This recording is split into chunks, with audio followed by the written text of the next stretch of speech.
Simonides saved by the gods.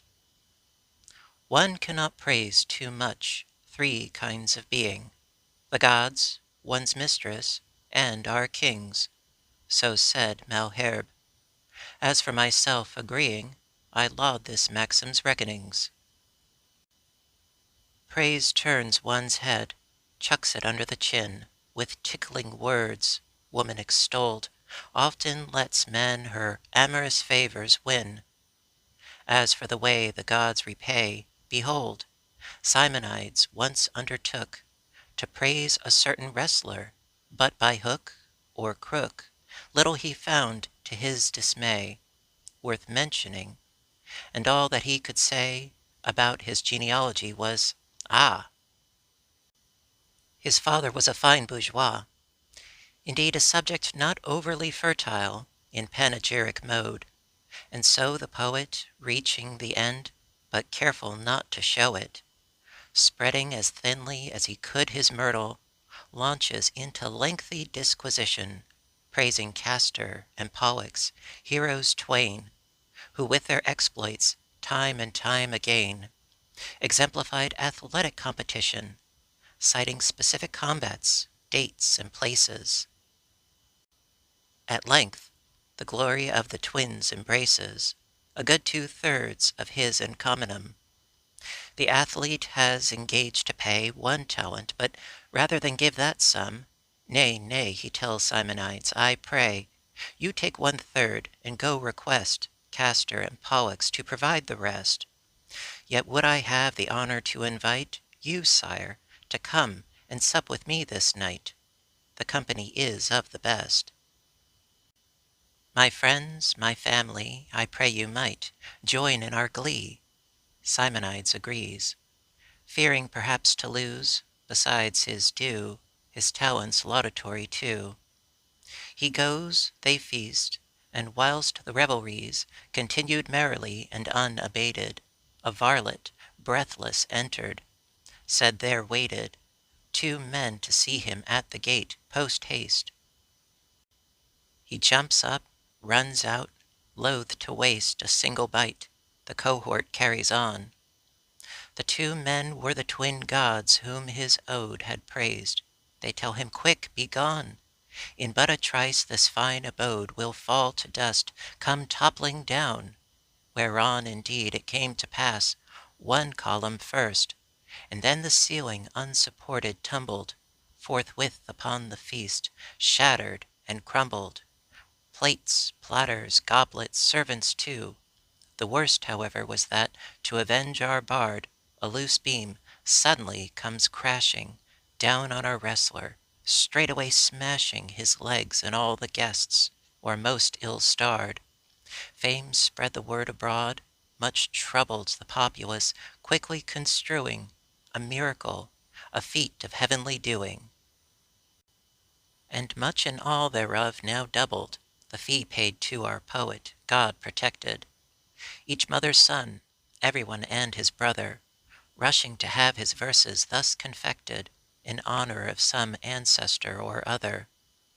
But back now to my tale, as I was saying, no praise is too dear for the paying, especially for men like gods. And gods themselves, even Melpomene, purveys her talent, and the public nods approval as she lauds, applauds. High though the price, so too ought we demand as much as one pays her. Yes, once Olympus and Parnassus were brothers and friends, and lived in harmony. Death and the Wretched Man, and Death and the Woodsman. Each day a poor wretch called on Death to come, save him from his cruel, wearisome condition. Death, he would repeat, how sweet you seem, and how fair. Ah, I entreat you, come and deliver me from my fell fate. Obliging Death appeared, and thought she would be welcome, since so much besought. She knocked, opened his door, stepped in, but wait! Shocked, the wretch shouts, horrors! Get rid of her! Death, fearsome creature, gruesome, sinister, I want no part of you. Be off. It was Maecenas, something of a philosophe, and fine Monsieur, who somewhere said, let me be dropsied, crippled, weak, bereft, of arm, of limb, with nothing left but breath. Let me be anything but dead, however helpless, feeble, spent. Let me but live, and I shall live content. Bowed down beneath the weight of years, no less than by the burden of his heavy pack, of sheaves, boughs, branches, bending low his back, a woodsman groaning, moaning his distress, goes trudging homeward toward his grime-soaked hut, weary at length of his travails and woe. Dropping his load, he muses, what pleasure has he known here below? Is there another who has suffered so, here on this mortal sphere? Sometimes no crumb, nor any rest from all his laboring. Wife, children, taxes, debts, toil for the king. Soldiers to billet, ah, the martyrdom! And so he calls on death to come. Help him she does without delay.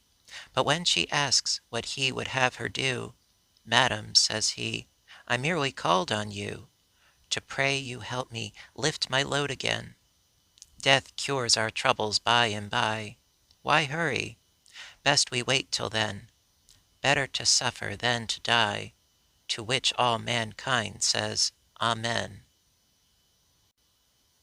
The Middle-Aged Man and His Two Mistresses.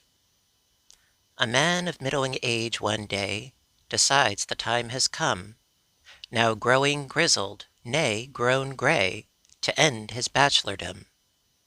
Wealthy he is, and prosperous, and thus the pick, or so to speak, is his, in sum.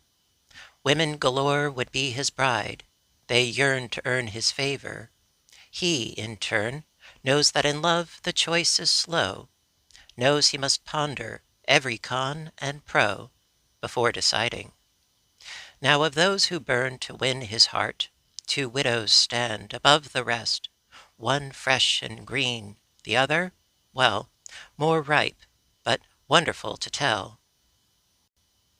Able with art to mend what nature's hand has cruelly rent asunder, widows they who fond and frolicked, and, one used to say, coiffed him betimes, a word not often said today, but one that meant to groom the head.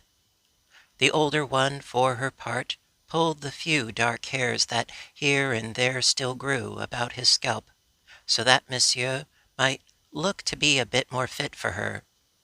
Likewise the younger thereunto plucked all the white as well. Duly appalled, Monsieur at length no longer grey was bald. My dear, said he, though high the cost, truly more have I gained than lost. Marriage is not for me, I fear. A wife would want me not to live my life, but hers. And though of late my pate is bare, thank you, my loves, the lesson's worth my hair. The Fox and the Stork. One day Renard the Fox, good fellow he, extends his hospitality to goodwife Stork, inviting her to dinner. Scant is the fare, no spendthrift sinner this fox of ours, only a thinnish gruel, thinner than thin, served in a shallow dish. Long as she is of bill, dear though her wish to sup, the stork gives up, gulled by his cruel and crafty hoax. Renard thereat laps, guzzles, gulps it down with ease, but later the joke's on him. She gives him tit for tat, inviting him in turn. Our witful traitor, quick to accept, replies, Merci beaucoup. Away, madame, with false pretense. No need for tra-la-la with friends like you.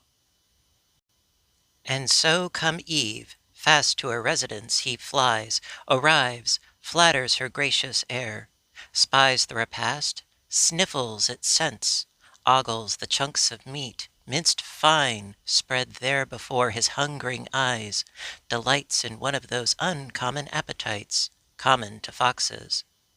Ah, but lo! Stork serves them in a long vase, narrow-necked. Her thin, sharp beak fits snugly in, but oh! Our hero's snout is, as you might suspect, quite the wrong shape and size. So eating crow like fox outwitted by the chicken coop, shamefaced, abject, ears all a-droop, tail tucked betwixt his legs, home will he go. Outdone, unfed, outfoxed indeed. Tricksters, you could be next. Hear and take the heed.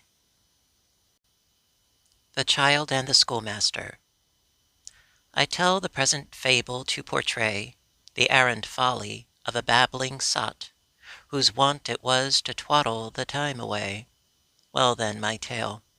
One day a child at play chanced to fall in the Seine, but it was not, praise heaven, his fate to sink. A willow limb at God's behest hung low and succoured him. Seizing the branch, the poor tot clutched it fast. As there he clung among the boughs, there passed a pedant sort, schoolmaster by vocation. "Help!" yelps the child, "I'm dead!" The magister, deciding that a proper remonstration is what the urchin needs, stops then and there, and with his most censorious priggish air proceeds to censure him. "You little minx, see where your foolish mischief leads? Methinks, my imp, you'll learn your lesson. Ha! Go try to care for scamps and knaves like these. My eye! God help their parents! What a cross they have to bear, day out, day in, alack-a-day!" At length he pulls the youngster out, but ah! Not before many a bah, etc. Several laughing stocks of mine depicted here, more than you think, the scold, the pedant, and the chatterbox, untold their numbers. God has blessed their line, tongue-waggers one and all. My prattling prater, rescue me first, give me your lecture later.